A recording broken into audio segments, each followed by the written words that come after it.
Hi, I'm Cheryl Goldberg with the Mood Treatment Center. I'm hoping that you guys can hear me now. I can't quite tell. So I'm a therapist in the Mood Treatment Center. I'm also a clinical supervisor. I'm a certified brain spotting practitioner, and I'm the associate director of therapy services in our practice. I am primarily a child and adolescent therapist, although I do see a lot of adults.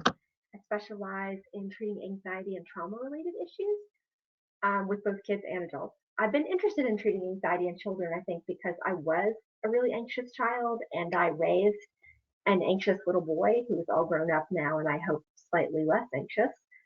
Um, I'm glad to be here with you guys all today. So we're going to take questions before we get to the point where we're talking about what to do to help manage anxiety. If you have questions as they come up, please go ahead and submit them now. So if you're on a desktop, you can click questions at the bottom right of the menu box. And if you're on a smartphone in the app or a tablet, use the question mark button at the bottom to submit your question. Also, if you're on the smartphone or the app, you can swipe back and forth to toggle between the video and the slides.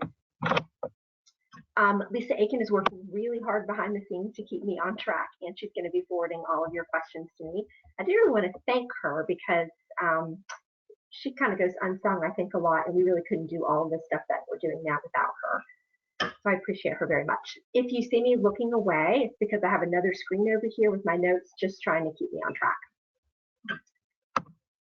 So,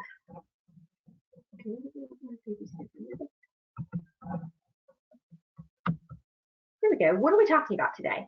So have we ever wondered if there's a difference between fear or worry and anxiety? I do think that there are some common misperceptions about these things. Ever dealt with a kid who's asked the same question over and over and over again, and you've answered it over and over and over, and that sometimes they feel fine, and then they're really grouchy or clingy or tearful, or they don't feel well? That's all related to anxiety. So there is a difference between the three. Children are often really worried and anxious, and they just don't have the language to tell us. So my goal today is to help provide you with some information on just the differences, and then to spend a little more time helping you figure out what to do when those things happen. And we do have a resource list that you can kind of get at the end of the slideshow. Right, so fear, what is it? It's all about survival. So fear is instinctive, it's universal. There are common fears that we actually all share. So here's a list of kind of really common childhood fears with age ranges.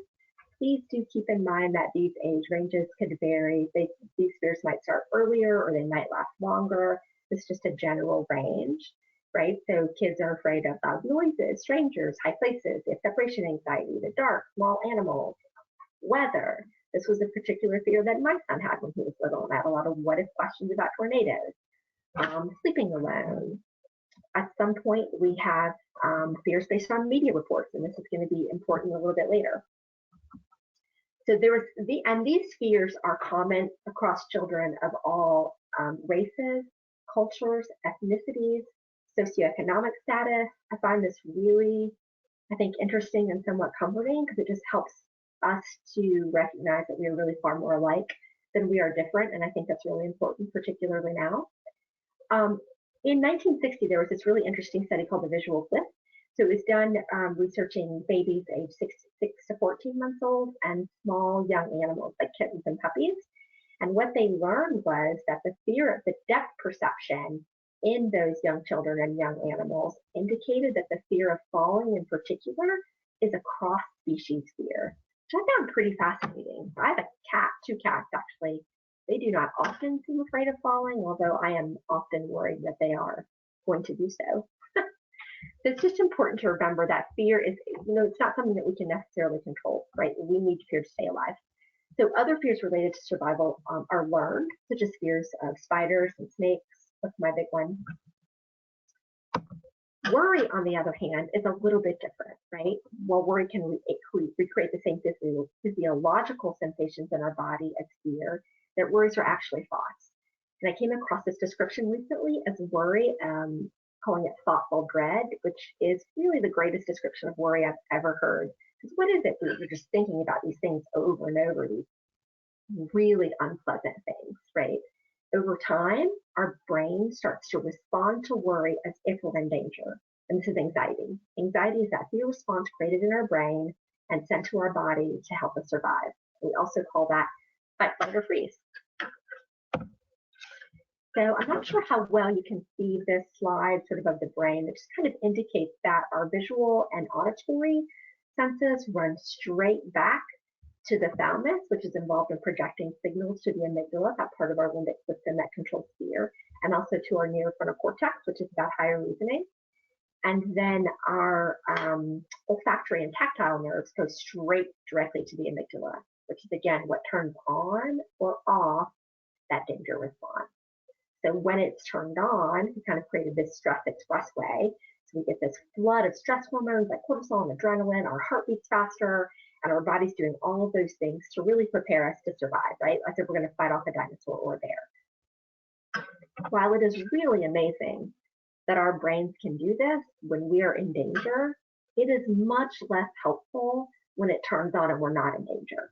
But chronic worry over time can just trick this part of our brain into thinking that we might be. So when do fears become worries or anxieties? So fears become worries when we're thinking about them, but not in the presence of them. For instance, you might have a kid when you're putting them to bed who's really frightened when it's time to go to bed because they're afraid there's a monster under the bed. They get really cheerful and distressed at that point, but not necessarily be distressed all day about it. So kids might be worried about this if they're thinking about going to bed later, so it's earlier in the day, and they're thinking about it and worried that there'll be a monster under the bed when it's time to go to bed. That sort of flips into anxiety when those kids are also incredibly distressed and activated around it, right? They might be tearful or crying or really loud or distressed because at some point later in the day when they go to sleep, there could be a monster under the bed. I hope that you can clearly kind of see the differences between those things. Worry is also always future oriented, even if it's just a couple of moments into the future, it's always about what's coming. And when we don't know what's coming, our imaginations can be really vast, and we tend to fill that vast space in with simple thoughts. So, how to tell? Signs of worry. Repeated what if questions, so imagining the worst, being tearful, having bad dreams, should statements, or like I should have known this thing, or I should do this, or I should do that in order to get ready. So back again to some of those what if questions that we might hear from our kids when they're worried. Like what if a tornado happens? What if the car crashes? What if something bad happens? What if I fail my test? What if I don't wake up? What if I die? What if you die? Those kinds of things that we hear from kids when they're really worried. They're always imagining the worst. They're really tearful. Sometimes they have nightmares, wake up in the middle of the night with bad dreams. And then again, some of those should statements. Anxiety looks a little bit different in the body, right? We have all these somatic complaints. So kids might be complaining about their stomach hurting or their head hurting. They just don't feel well. We hear that a lot when kids are anxious. They just don't feel well, particularly maybe sometimes around school. They might have nightmares, bedwetting, avoidance is a big piece of anxiety. We want to try to avoid the things that make us feel anxious, but then actually the avoiding of those things increases anxiety. So I really just started calling avoidance a frenemy in that way because it immediately helps us feel better and then makes it worse over time. Irritability, tantrums, oppositional or defiant behaviors. I think this is important because kids that have these kinds of behaviors often look like they're just sort of bad or angry kids. And really they are struggling so much to just control all of this really significant disruption that they're having inside their body, and they don't know what to do with it. So kids might have trouble sleeping, trouble concentrating, they might refuse to go to school, they can be really inflexible and fixed on routine. They could have separation anxiety. And in fact, these kids look a lot like they have ADHD. And often kids with anxiety are actually labeled as ADHD kids and put on stimulant medications, which may, if they don't have ADHD on board, increase their anxiety and make things worse. Older adolescents sometimes use substances in order to manage anxiety. Older, maybe tweens, are more isolated or avoidant in that way. So behaviors can just change based on age groups. How do we tell? So the SCARED, the Screening for Childhood Anxiety-Related Disorders, is one of my favorite measures for looking at anxiety. It was given to me a long time ago by a child psychiatrist that I used to work with. It's actually free on the internet. You can download it. It was developed in 1995 by the Western Psychiatric Institute and Clinics out of the University of Pittsburgh in Pennsylvania. So I like this one best because it really hits all of the measures of anxiety, like all of those kind of anxiety-related things in kids. There's a parent version and a child version. They are identical.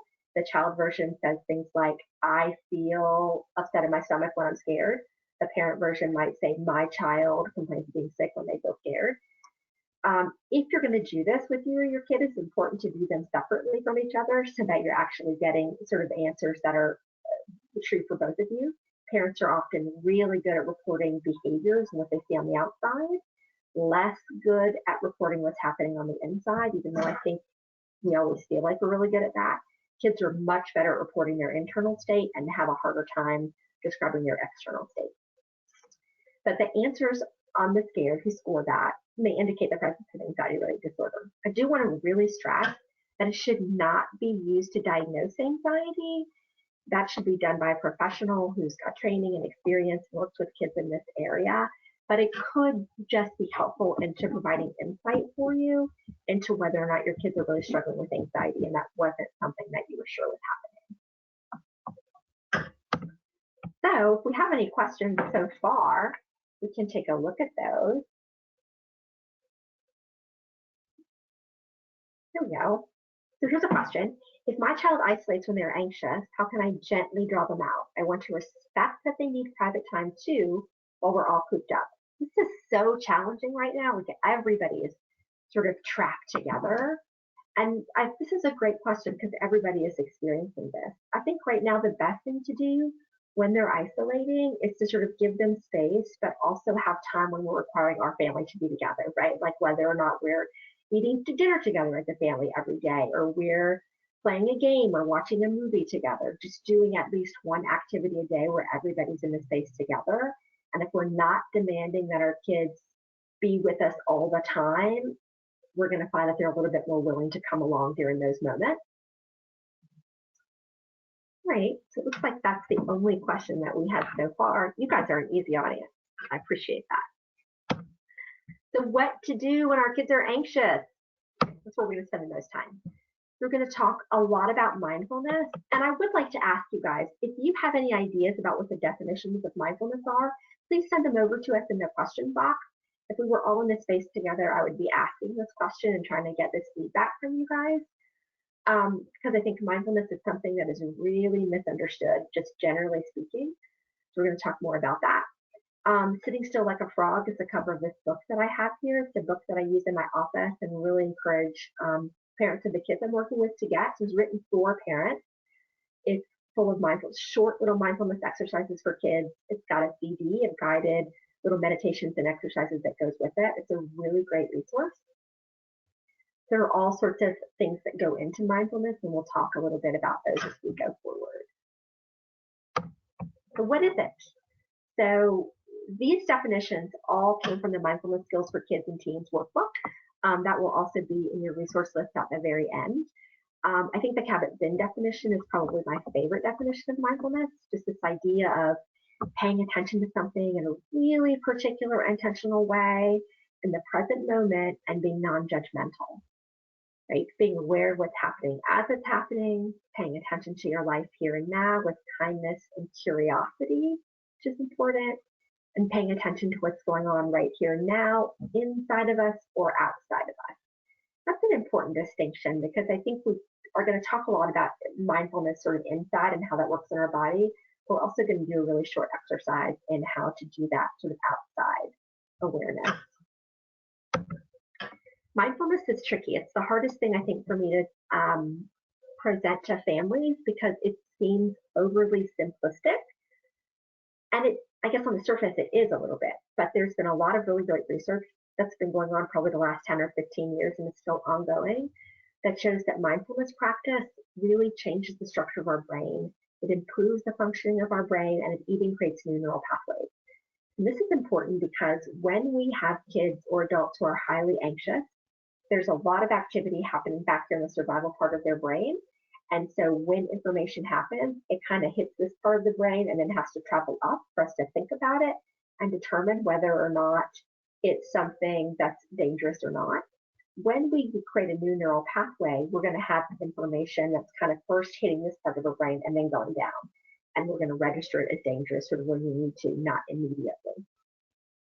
So the prefrontal cortex, which again is this part of the brain, is involved in executive functioning, planning, organization, attention regulation, decision making, behavior moderation, motivation, mood regulation, all these areas that are involved and impacted by anxiety.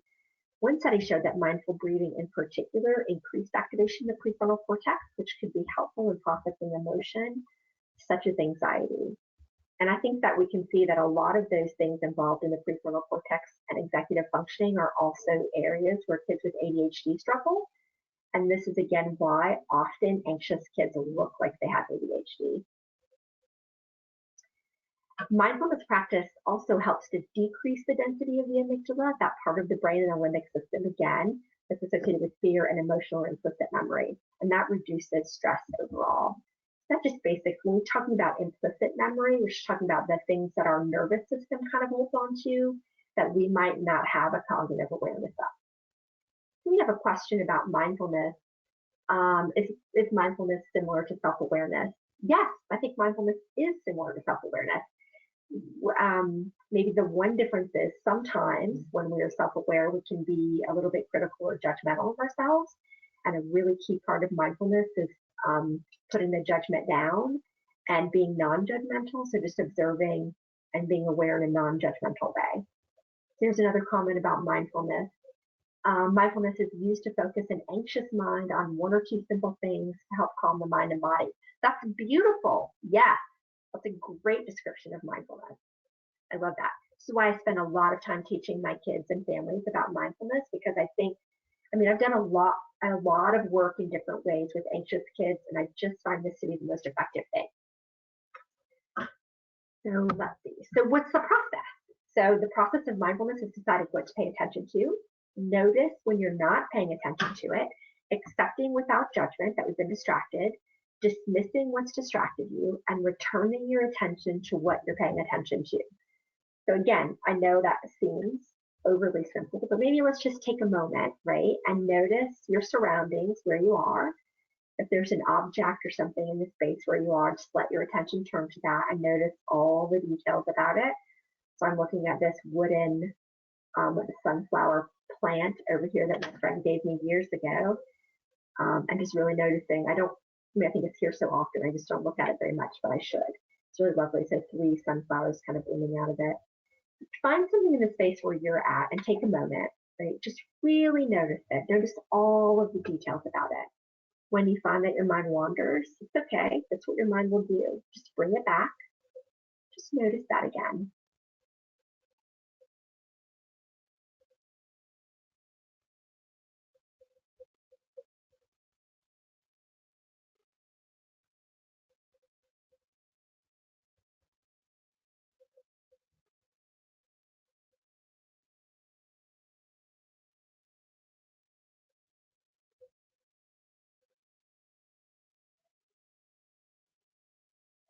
So this idea of being mindfully aware.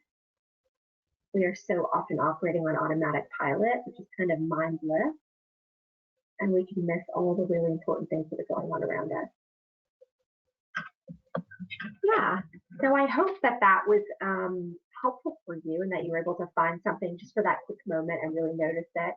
And notice even maybe that your mind wandered, which the reality is our mind's only function is just to wander and think, right? There's a misperception, I think, that mindfulness practice, particularly maybe meditation, that the goal in that is to not think, which is impossible. And if we go into it with our goal as not thinking, we are setting ourselves up for failure. We're never not thinking.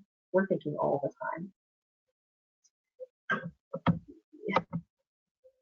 Let's talk about mindful breathing. If everybody here has children or has been exposed to a child at some point, and watching them breathe when they're babies and seeing their little bellies rise and fall, right? Those babies are breathing from their diaphragm. They're doing that really naturally. Sometimes we do that in a deep sleep state really naturally, but we are doing it less. I don't know what age we lose that. As we grow older, it's not something that we naturally do. Singers and musicians and actors often do this more naturally. They just learn to do that as a way to project their voice and elongate their breath for their musical instruments and things like that. But I'd like you guys to all just take a moment, right? Place your hand on your belly, right above your belly button, and breathe in, just noticing your belly expand. We want less movement from up here in your chest. Just breathe in and then hold for a few seconds and breathe out. Let's go. So in, just hold that, and out. Kind of feeling your belly collapse inward. Try that again. In,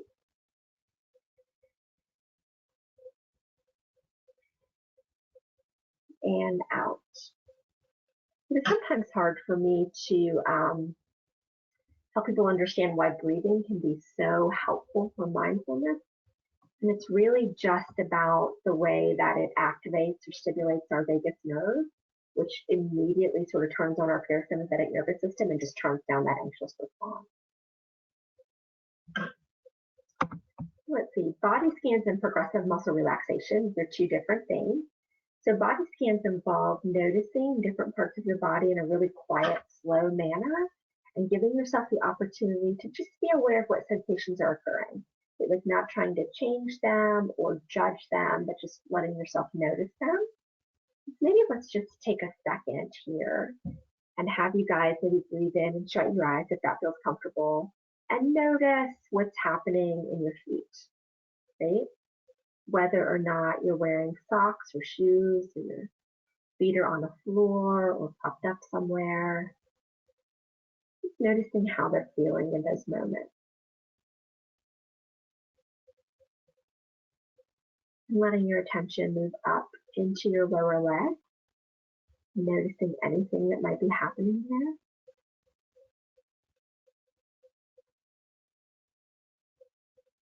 Then up again into your upper legs and thighs. You're sitting, kind of the way that might feel against your seat or the floor.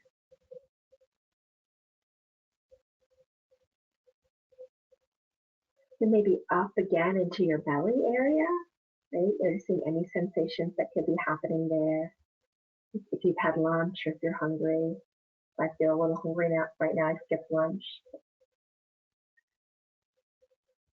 And that's kind of into your heart region, letting yourself notice kind of maybe that feeling of your heart beating or anything that might be happening in your chest. Really often people report feeling tense and tight through here. Now to your shoulders, down your arms and hands.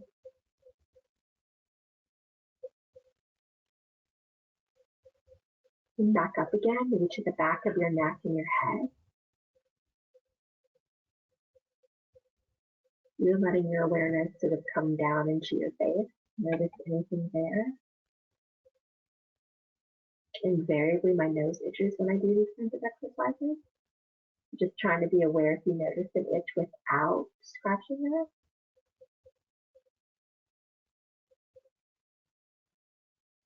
And then just let your attention come back to the room and your environment. Just let yourself think about kind of what that was like for you. If you notice anything that you weren't aware of. So in an ideal situation, if we were in my office or in a session doing this, we would probably spend 20 minutes maybe doing a body scan. It'd be helpful to really slow that whole process down. And this is going to be important later when we think about helping kids identify where in their body they're feeling things. So progressive muscle relaxation involves tensing and loosening different muscle groups throughout your body. So one way to do this is very slowly, one muscle group at a time, right? Like tensing the muscles in your feet right now and holding those, and then relaxing them, sort of in the same way that we marched up our body with attention. Another way to do this is really quickly. I do this often with children, thinking about being uncooked spaghetti versus cooked spaghetti, right? So just like taking a bit, tightening all your muscles up at one time and holding for a few seconds, and then releasing those and just loosening them up and into that cooked spaghetti section. Paradoxically, progressive muscle relaxation is very calming, and it can really sort of help you loosen up and feel much less anxious. This is a nice thing to do maybe with your kids before you go to bed or put them to bed at night. particularly if they get a little bit wound up at bedtime, as I know a lot of kids do. Mine certainly did at that age. Yeah. So we're going to move into this idea of using your senses. And so this is kind of thinking about using mindfulness externally rather than internally, which we were doing with breathing and scanning and muscle relaxation. Oh, I'm so sorry. My cat is over here paying a visit. He often gets really unhappy when I'm sitting at the kitchen table. He was really kind of a jerk earlier today, and now I think he's trying to be sweet. So using your senses can be really helpful, particularly things that smell, the pleasant smell association. So I would not use anything that has an unpleasant association with it, because remember, our olfactory nerve goes straight into our amygdala, which can immediately turn on or turn off that anxious response. This is something that I use in my office a lot. It's called organic lavender balm. It's really lovely. Lavender is a super calming scent. You know, there's been a lot of research around that. And then just having that to kind of breathe that in. Essential oils, we know they're sort of big craze right now, are a really good way to do this. Sort of lavender is a more calming one. My mom is a massage therapist and also sells doTERRA oils. So we are fortunate enough in that she sends them to us by the boxful all the time. So we have doTERRA oils all over our house. And I realize we probably are not always as appreciative of that as we should be, because we just take it for granted. But a couple of years ago, she sent me a kit for my birthday, and I don't have it home with me here now, but could get this to you later if you'd like. And it's a kit of like 5 or 6, and they're just designed for sort of emotional calming that are very nice. And I often use those in my office. So sometimes I will ask a kid to pick one of those scents that they really like, and we will rub that on a tissue and put that tissue in a Ziploc bag for them to have with them later, as a way to just sort of breathe it in and calm it down if that's something that they know is helpful. But also you could do this with holding an object maybe in your hand, or with a piece of candy. I used to do this in groups with peanut butter cups, or raisins are also a nice way to do that. So here I just have an old porcelain object, a little bit chipped.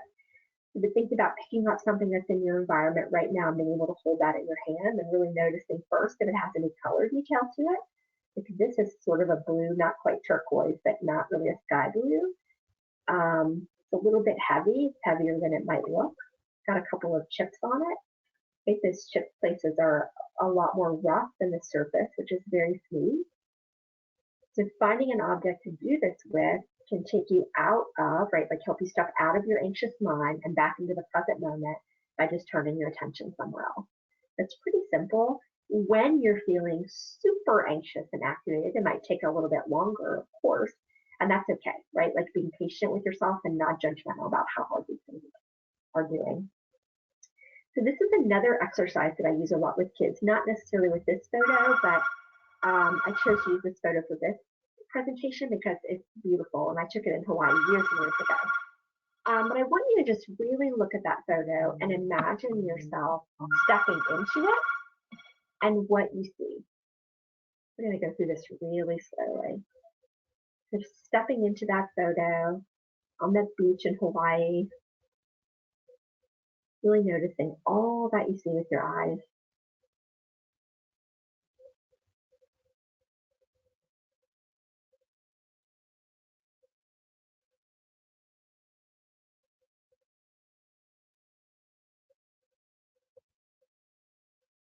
What would you smell if you could step into this photo on this beach in Hawaii?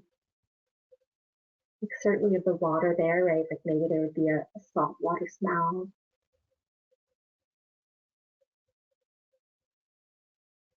The trees.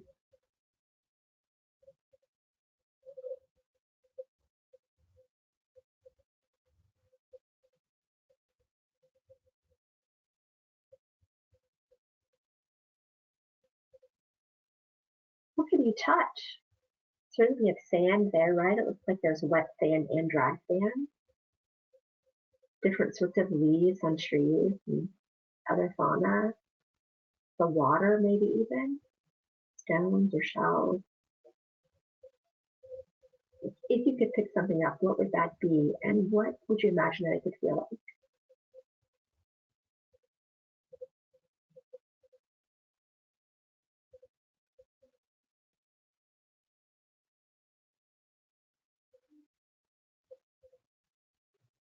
What do you imagine you might hear?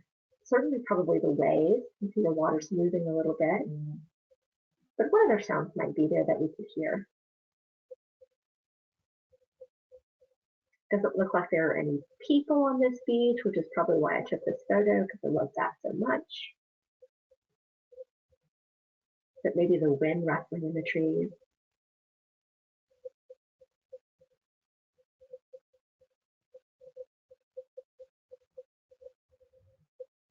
Maybe notice the difference between how you felt before you kind of had this imaginal experience with the photo and after. If there's any change in kind of the way that you felt or your attention or any anxiety or nervousness that you were feeling. So you can do this with photos of places that you've been, right? So if you've had really happy, wonderful vacations, you can pull out one of those photos and walk through that in the memory way, right? Like, what do you remember feeling in that moment in the air? What was the air temperature like? But also to do with places that you've never been. I used to have this really gorgeous photo of an apple orchard. I don't know what happened to it. I just found it randomly on the internet, and I would use that a lot with kids because there was so much happening in it. There were lots of things for us to imagine. But this is a really great exercise, which is a way to just kind of help you step outside of your anxious mind and back into the present. So creating a worry jar, a worry bottle. This is a jar here. You'll find lots of recipes for this on the internet that involve things like glitter glue or special glue. I actually made this one with just glitter and water. So I mean, I think really there's no right or wrong way to do that. This is a great example of what our brain looks like when it's anxious, right? We were just shaking this bottle. And notice the more anxious we are and the more we shake it, like the more the glitter swirls and the harder it is to see. And when we shake this over time, it becomes kind of an aerobic exercise. And then I probably shake it just for 15 minutes at a time before, right? But if we can set it down and just let ourselves breathe, that really mindful, slow breathing, right, while it settles, comes down pretty quickly. So I'd also use this kind of thing with kids when they're angry. I think this can be a good illustrator for that. This bottle has black glitter in it because it was literally the only kind of glitter I could find at Target the day I rushed in a panic to make it. I made that in my office with a really anxious 10-year-old boy a couple of years ago. And then we made one also for him to take home. It's really nice when you can practice your breathing while you're watching the glitter settle. And I appreciate that. So this goes back to why the body scans can be helpful with kids. We want them to create more body awareness and notice where in their body they're feeling things at different times. So this can be a really good cue for them to sort of come in and use a coping skill before their anxiety might get up to a 10 if they're using a 0 to 10 scale, or red if they're using like green, yellow, and red. Because if they can identify that, they can do something about it. Often you'll hear people say, and we may have also said ourselves, it just happened so fast, we didn't know. If we can slow it down enough, we're always going to know, because there are always signs that it's happening. This is a feelings vocabulary chart that comes from a workbook called Skills Training for Kids with Behavioral Problems, for a parent and practitioner guidebook. I've had it for a long time. I think it had been revised a few times by the time I got it. It's a really great one full of really helpful kind of activities. I like this one because it has lots of different feelings for kids to choose from. And so I don't necessarily have them draw the feeling face, right? But instead just pick which feeling they experience and then show me inside of their body where they feel that. And a little bit later, we'll see some examples of that. So other tools, changing unhelpful thoughts. This is a cognitive behavioral therapy exercise, which can be helpful. I do think the more anxious you are, the harder it is to use this technique, but it can certainly be really helpful if you're a little bit lower, maybe on that 0 to 10 scale. So just for example, this thought that my friend is mad because she hasn't talked to me. If that's the thought I'm thinking and I'm really stuck to it, I might feel sad, anxious, hurt, and perhaps even angry. If I'm feeling sad, anxious, hurt, and angry, I'm likely to do something that might not be very helpful, right? Like I might ignore my friend, I might pick a fight with her, I might tell her I don't want to be friends anymore, I might do all these things that could make things more difficult down the line. If though instead, when I catch myself with that really unhelpful thought, and I flip it, right, reframe it to something like, my friend might not be mad, she might just be upset about something else, or she might really just be busy. I'm going to have a really different feeling about that, right? I might feel worried about how she is. I might have just kind of a neutral or no feeling if I think that she's just too busy. If I felt worried, I might reach out and ask if everything's okay, which is going to have a very different outcome than if I ignored her or told her we weren't going to be friends anymore because I was angry. The skills book for children with behavioral problems has really great CBT exercises inside of that can be helpful for kids in doing this kind of activity. So other tools, storytelling. This is one of my favorite things to do. I've been doing this a lot since I've been seeing kids in a telehealth format because it feels like we're limited in what we can do, but using storytelling to help them reframe worries by changing the end of the story. So several weeks ago, I had a really anxious 4-year-old in my office who had a nightmare about giant killer robots who were also saying very unkind things to him. And I have a big chalkboard in my office, and we actually recreated his dream in drawings and included a magic portal that he went through, came out the other side of the superhero, and then went and conquered the giant killer angry robots and saved the day. And that helped him feel much more excited about the idea of going to bed that night because it was just convenient that he'd had the nightmare the night before he came in. But you can also do this with comic book formats, right? So I've helped kids create worry buster superheroes and then just wrote stories or comic books around how their worry buster superhero attacked their particular worry and made that a little bit better. Having a worry jar. So I've had in my office for a long time an angry jar, and over time that became a worry jar. And then worry is so often expressed as anger, it sort of merged into itself. So the things that we see on this jar here are actually things that I pulled out of the jar in my office last week. So things like I'm scared something bad will happen. I'm scared of the dark. I'm worried about going to college. Will there be a storm? I'm worried I'll get into trouble. I'm worried my mom will die. I'm worried about the coronavirus. I'm worried about passing my test. So having a place for kids to write their worries and just put them in this jar once a day, we don't even need to go back and talk about them necessarily, right? Helping them write it down, put it in, and then doing something that's sort of grounding or relaxing for them afterwards can be a way for them just to sort of diffuse and separate themselves from the intensity of their worry. Another diffusion tool, which is something I really enjoy doing, is creating a worry monster. So I also do this with adults, right? Like name your anxiety monster. Who sits in the corner? What does he look like? What is their name? Is this a he or a she or an it? And when those really repetitive, stuck, anxious thoughts keep coming up, like I had someone say something the other day about, how do I know the sun is not going to explode next week? Well, that's the worry monster worrying about that, right? Because it's his job to protect you. And if he can know when the sun's going to explode, he can know how to take care of you. The reality is we don't have those answers, right? But we also all need our anxiety monster to be small and pocket-sized because it keeps us safe when we cross the street. It helps us study a little bit harder for our tests. It makes help us run a little bit faster if we need to get away or if we're in a race.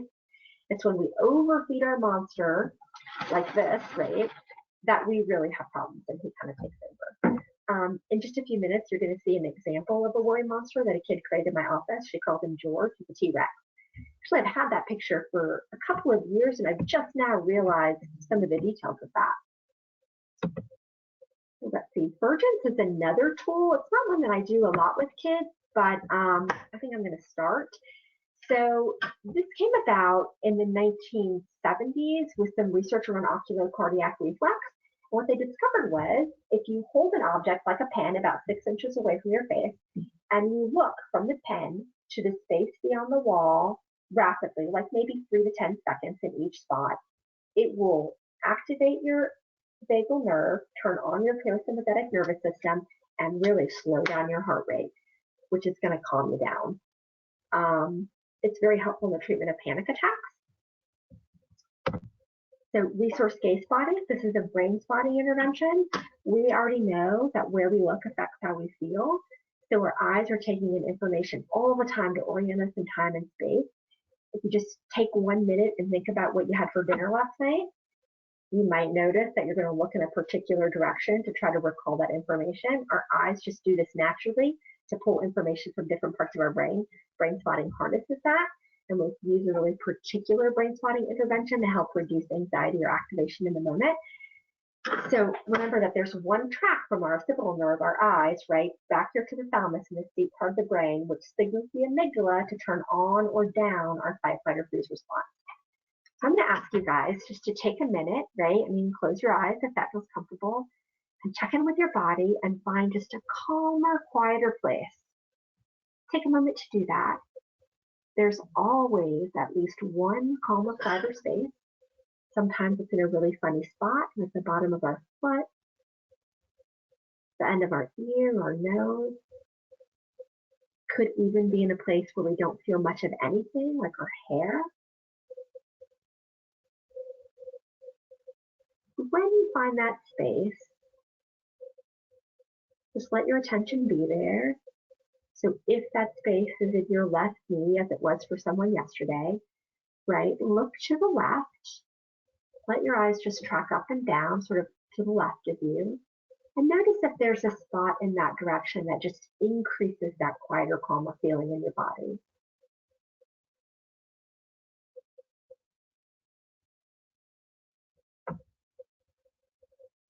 Now look to the center of you. Again, keeping your attention on that quieter, calmer space as if it were your knee, halfway. And again, just let your eyes track up and down. And notice if there's any spot in this direction that increases that quieter, calmer feeling for you.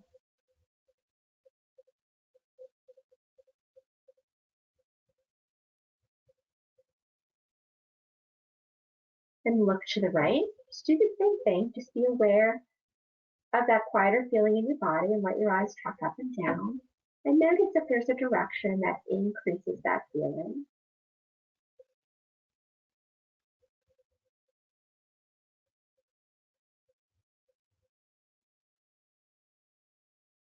Now I want you to just let your eyes return to whatever that spot was. And just gaze in that direction for a moment, letting your attention stay on that part of your body. It's just a little bit quieter, calmer.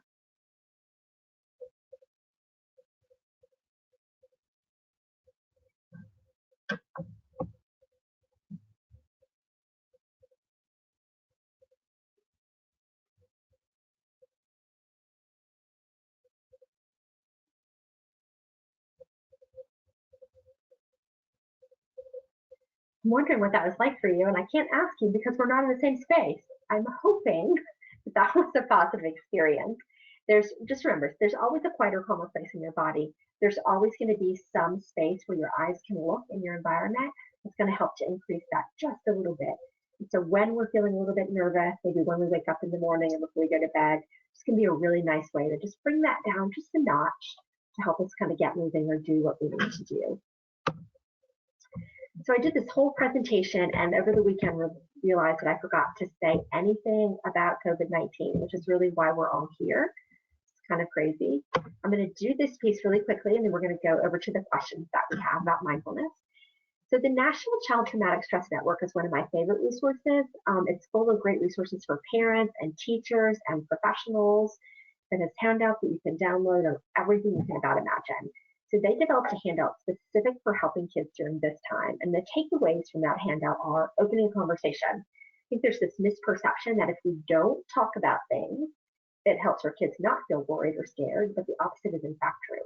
When we're not giving them information, again, we have this void of information, and our very vast imaginations fill it in with the worst case scenario almost every time. So being able to open a conversation and talk about it. Correcting misinformation. This is so crucial. Whether we know it or not, our kids are developing their own ideas about what's happening. They're getting these ideas from the media, from the internet, from other people they know. Sometimes they're just making them up because they don't know what to do. And most of the time, those ideas are chock full of incorrect or inaccurate information. And they really need us to provide them with true information. And that's, I know, kind of a hot topic in our society right now. But encouraging questions, answering them directly, really opening space and saying, like, let me know what you're wondering about. Let's talk about this. Validating their feelings. This is a scary time right now. And I think when we're pretending that it's not, we're doing them and ourselves a disservice. Pretending that it's not a little bit scary doesn't make it not scary. It makes it harder sometimes to manage the scare that we have with it. Helping kids and teens self-regulate. Again, mindfulness is great for that. Limiting media exposure. So we talked a little bit at the beginning about how media exposure can really increase anxiety in kids. So you really want to kind of limit that. If you know that if we have older teens, we might set aside a time where we're watching a news report together or getting information together from a website that we know is accurate and true, as opposed to just letting them sort of roam around. I mean, we can find anything on the internet if we look, and that's really unfortunate. Staying connected to your family and other friends. Like, I know there's been a lot of talk about Zoom. I don't know if anybody watches Saturday Night Live, but they've been broadcasting live from Zoom for weeks, which has been pretty entertaining. Creating routine. This is so important because in times of stress, routine is often the first thing to go, but it's also the one thing that we really need to try to maintain in order to just help our kids keep their sense of safety that their world is okay. And then practicing self-care. We could talk about self-care for probably hours. And I think that we had a webinar about self-care maybe last week. It might sound a little bit hokey, but there is a reason why flight attendants on airplanes ask you to put your own oxygen mask on first before you help someone else. Because if you can't help yourself, you can't help them. It's just impossible. So making sure that you're also taking time to do that, because that's so important. So let's just look at a couple of these questions here before we move on to some words and pictures from real world kids that I've seen in my practice. So we have a question that says, if my child keeps getting distracted, what should I do? This is a great question because we all get distracted when practicing mindfulness. And I think when they are, what we want to do is just redirect them to what we were paying attention to, right? So if we were paying attention to our breath, just notice that your thoughts kind of went away and come back. That's okay. We are going to go away and come back. Also, for younger kids, you want to have shorter amount of times when we're doing this. Sometimes it helps too for families that are just starting a mindfulness practice to use something guided that they can listen to, like maybe that CD from the Sitting Still Like a Frog book, because it gives you something to focus on. So when your mind wanders, it's easier to come back to a voice that's kind of guiding you through what to do. Here's a question. If my son says he's worried about coronavirus, would it be appropriate to have him write it and put it in the jar? What do I say as to why you put it in the jar? Yes. I would ask maybe even, what's your big worry about the coronavirus? Is it just the virus itself? Is it not being able to see your friends? Because I've had a kid recently, I have kids with lots of different worries about coronavirus, right? Some of them are worried about dying or their family dying. So try to kind of dig down and see, is the worry just about the virus or something more specific? And then if we write it down, it's just a way for us to be able to put that down for a little bit and not carry it around with us, right? We're just going to try to externalize it and keep it in the jar. So here's a quote from an 11-year-old that I saw a couple of weeks ago, and his number one anxiety at the time was not being able to see people like his family members and friends, and society failing. Kids are deep thinkers, and I am continually astonished by the things that they come up with. This photo, here's a photo of the chalkboard in my office, and it contains a list that a really anxious 10-year-old created probably in early March. And his worries were Microsoft spies, Chromebooks, the coronavirus, having another Great Depression, stock market tanking, his dad not being able to take care of us because he might lose his job, food poisoning, radiation poisoning, how to prevent radiation poisoning. I'm not even sure how that fit into all the other worries, but they are just very worried about all sorts of things. So where do I feel anxious? Like this little girl was 9, and she could see that she feels anxious mostly right in her gut, which is where we can most, I think, often relate to that. So this is where I feel nervous, is what she says. Here's another one where I feel anxious. So again, in my gut, right, my heart's beating faster, my hands are a little bit hot, and my head is hot. And those are panic symptoms. And again, panic is anxiety, right? And our brain kind of turning on that system. How anxious am I? A level 10. This little guy was 6. He was pretty anxious. Feeling soup. This kid did a great job of kind of putting all of the feelings that go with anxiety together and dumping them into one place. And so he had lots of different feelings that went into the anxiety that he felt generally. What happens when I'm anxious? I have worried thoughts. I say new words. I feel like I've been wrestled by a dog. I might kick my feet. I throw up. I want to, I wave my hands around. I swing my head around. I cry. I have a headache. My eyes have shadows. When we open the door, kids can tell us all sorts of things. What happens when I'm anxious? I cry. I yell. I feel like kicking. I'm alone. She was, I think, describing her anxiety level as an 8 there. This was not an 8-year-old. What happens when I'm anxious? It feels like my tummy feels really funny. I kick a soccer ball. I want to run away. I feel sick. I pulled this one right out of the worry jar in my office because I thought it was a pretty good visual of kind of what worry feels like for anxiety, and it's just lots and lots of sad faces. Here's our overfed worry monster, George, the anxiety T-Rex. It occurred to me just recently that he actually has her leg in his mouth. I don't know how I missed this all those years ago when we first drew this. But here's her just right monster, right? So she can keep him on a leash. He looks a lot more friendly, covered in hearts, and he's fluffy, and she can just take him out when she needs them. Sometimes it can be helpful to have kids draw their overfed worry monster and their just right monster. What helps? So these are the things kids have told me recently. Sitting next to my dog, he calms me and makes me feel good. Hearing a funny story, having someone listen to me, a hug. My cat, he was always a little friend that was there, and I didn't have to talk. He was just my friend, and I knew he loved me. My blankie when I was really small. Being with my mom helped. Playing video games, reading certain books like The Hobbit or Harry Potter, things that take your mind to a completely different place. This one liked to watch a lot of sci-fi. Lady said they were cool and they kept my mind off the world for an hour or so. Talking to my friends, always important. Yeah, so we have some resources here for you, and we have several lists of mindfulness resources, YouTube videos, and things that you guys can get to. We are going to have slides and a YouTube link to this presentation on our website at moodtreatmentcenter.com. And in that site, also on our website, moodtreatmentcenter.com, you'll find YouTube links to all of our earlier webinars. So you'll be able to access these slides and see all of these resources. Just more mindfulness, yoga for kids. Yoga is a mindfulness practice all by itself, can be really helpful. Slow restorative yoga can be really useful for anxiety or trauma. Here just have some of the benefits of meditation. The books for parents, teens, and kids. The Worry Child is one of my favorite resources for families who have anxious children. The Mindfulness Skills book for kids and teens. I pulled a lot of information from this presentation from there. We have Sitting Still Like a Frog, Helpful Worry book. We have a Be Mindful card deck. I have a couple of these. I have one for kids and one for adults. And they're just cards that you pull and they have like mindfulness tips on them. So the name of this card deck is also in this resource list. That's it. Oh, we're at the end. Thank you very much. If you guys have any other questions, it looks like we hit them all. Please send them in. Our next two webinars, we have one next Wednesday for couples. And then we have a special one on stress and spirituality by Brian McCarthy, who's a psychiatric nurse practitioner in our office. That's on Friday, May 22nd. So you can sign up for those at moodtreatmentcenter.com/webinars. We hope to see you then. Thank you so much for your time today. I appreciate it, and I hope this was helpful.